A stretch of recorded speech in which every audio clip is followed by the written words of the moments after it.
Yeah, Dan, how's your trip going, buddy? I'm tired. I think I'll go home.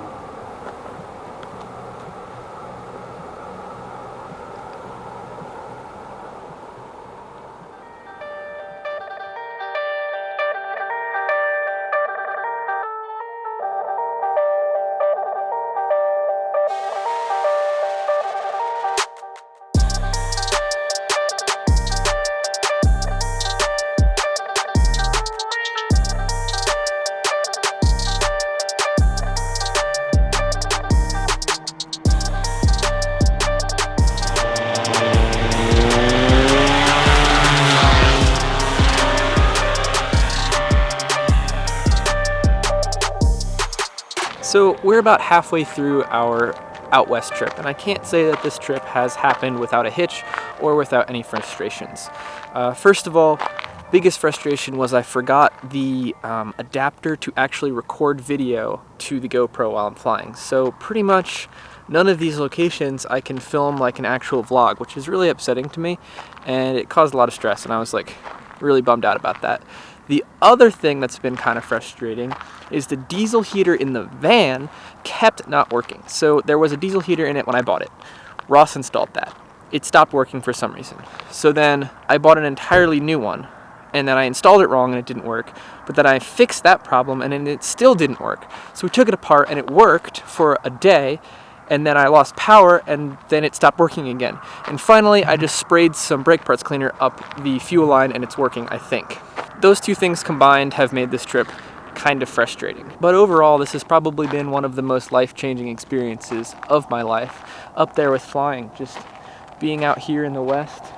It's such a different place, it's such a unique place to be, and it's somewhere I want to spend a lot more time. So let's get on with the van tour. This is a 2014 Ram ProMaster 1500, shorter wheelbase, non-extended version, so it's a little bit smaller than most, but it has all of the things inside that I need. It has really good solar, decent battery, room for my paramotor, a bed, heat, soon to have air conditioning, and a whole lot of storage.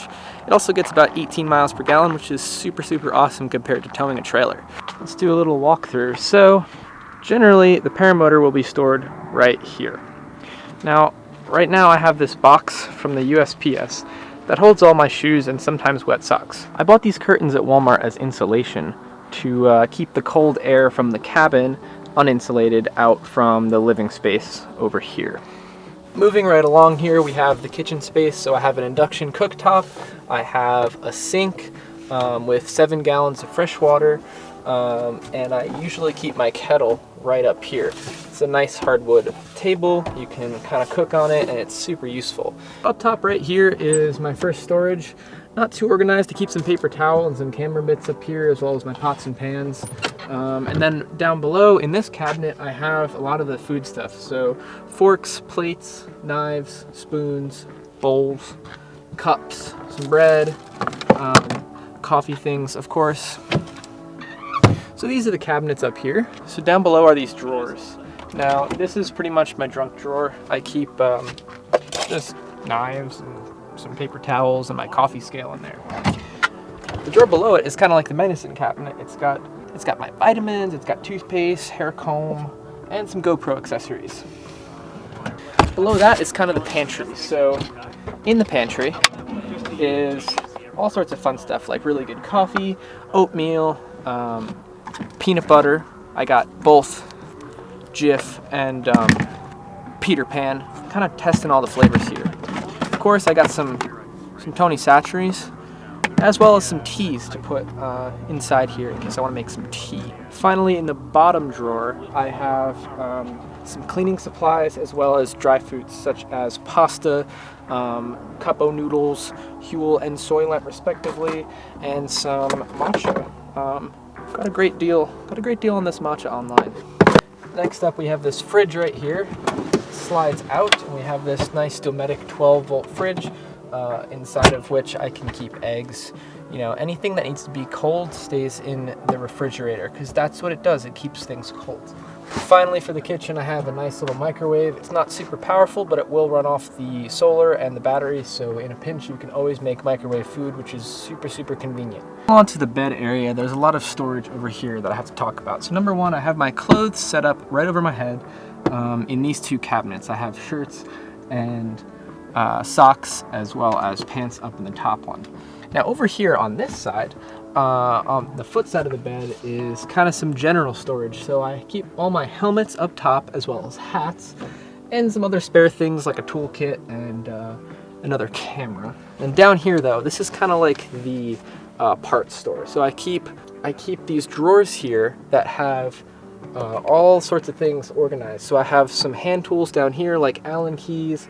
I keep adhesives here, tape here, electrical pieces here, hardware up here, you know, wires. And I also have a very small little vacuum that I use to vacuum out the floor. Now, sometimes you run out of storage, and you can see that here. So I've grabbed some hooks from Harbor Freight, and I keep kind of like my toiletries bag, a little hiking sack, dirty clothes, and my normal glider hanging right here along the back. This is a really good spot, and it's a nice use of vertical space that otherwise goes unused. Down below is a full-size mattress. It's a nice memory foam. And I only used about half of it, so I keep another glider on that side as well as my camera and computer bag. I also have this nice little TV here in case I want to HDMI a movie. This is the control panel right here. I have my nice little dream catcher that's traveled with me all the way since I was sleeping in the Subaru. I have my solar controller right here. Currently have 13.2 volts, which is almost fully charged, and the solar is making 0.6 amps. Now it's not very sunny out, so it's not going to be doing much. I also have this button for a max air fan. Hit that, turns on. That goes out the roof over here. And finally, this is the control panel for my frustrating diesel heater. If I hit this button right here, hopefully it turns on. Ross was also nice enough to install this little cup holder, and that opens up and you can store beverage of choice next to the bed. Down here is just some charging. I've left this panel off so I can hook the paramotor in. And this is the outdoor light. This is a dimmer switch for the inside lights, and this is currently the on-off switch for the inside lights. All LED, but this will be mounted on here soon. Let's talk about the back real quick. So under the bed is really where there's a lot of storage. It's not organized to its full potential, but this is how I have it set up right now. On the left right here, we have power cables, kind of flammables like Motul 800 and some brake parts cleaner, as well as a water hose. Now way in the back over there is the battery, which you can't quite see. It's a 170 amp hour Renogy lithium iron phosphate battery. In the middle here is my diesel heater. This is its fuel tank. I keep a floor mat, and I have a small air compressor as well as a laundry basket with jackets in it right here. Finally, on the right side, I have the trusty Freeride 15 as well as my guitar and a laundry basket with kind of laundry accessories in it, so laundry soap, detergents, that kind of thing. I do have some future plans for this van. Number one, I'd like to get the paramotor out of the living space and put it in the back.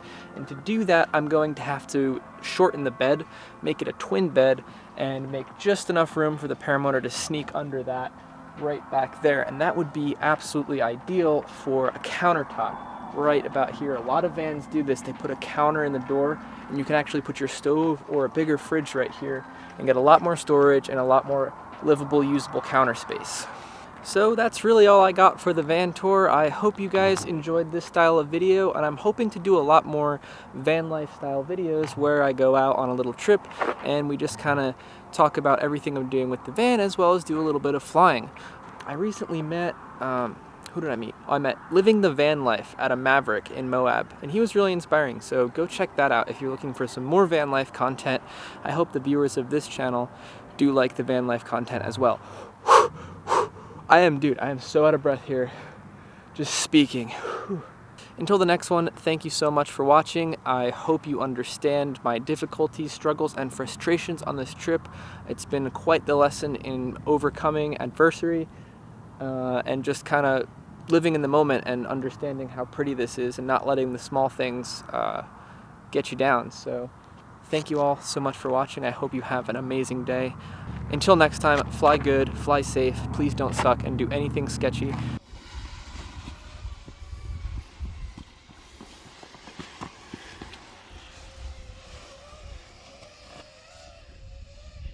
Yeah, buddy!